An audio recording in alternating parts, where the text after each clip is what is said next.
Hello Griffin Scopers, welcome back into our cosy little sound booth. It's been a hot minute since I've made any videos. That's been due to me having a little bug which I've managed to knock on the head pretty quickly, and I want to talk to you today about a beautiful, highly spiritual superfood, and that is pollen. So we know that pollen is something that is like a fine powder which is made by flowers and plants, and it's like tiny grains that are packed with life, and it's what the bees feed off. So let me just pan the camera down and I'll show you what pollen looks like. So in the physical world then, yeah, it's what bees eat, but for us this is highly nutritious. Every speck is like a drop of sunlight in a form that the body can digest and use. There it is. So it's full of antioxidants, vitamins, minerals, amino acids. It's 1 teaspoon is going to give you much more goodness than a multivitamin that's been made and synthesized in a laboratory. Trust me, the body does know the difference between something that's natural and something that's synthetic. It's been used for centuries to support immunity and improve energy. That's the way I really notice it. It really helps improve my vitality.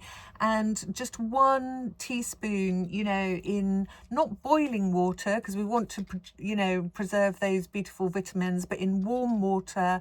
You could carry that bottle around with you, sip on it all day, and it's really going to help build the immunity up.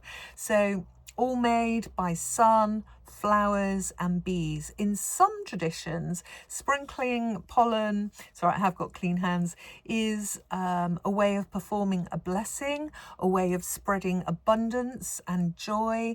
Think, for me personally, when I see disease in the body, it kind of looks a little bit like darkness or dusty particles, this kind of thing. So this is a way of bringing light into the body. Anybody that's serious about, you know, raising their spiritual vibration, this one's going to be for you.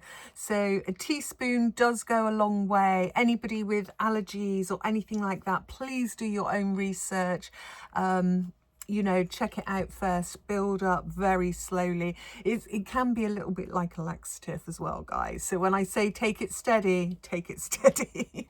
Another way you could use it in a spiritual way is to, you know, sprinkle some pollen next to a photograph of a loved one. That's a way of offering connection. Or maybe when you're walking in nature, sprinkle some on the ground as a way of showing gratitude to the place that you're in.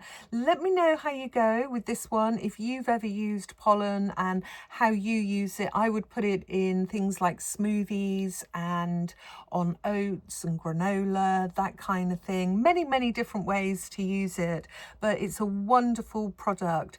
So things that would be anti-spiritual foods would be things, number 1, alcohol. Obviously anti-spiritual food would be anything processed, but also smoking, because these things can rip holes into our aura. So just things to bear in mind. I know this one's not going to be very popular with the vegans, but like I said, if you're intentional about living a spiritual life, all these little things help create the synergy. So let me know if you've ever used pollen and how you use it, and I'll see you in the next video, which is going to be a tarot tip. Quite an unusual one, actually. Not many people cover this one, and I will see you there. Bye for now.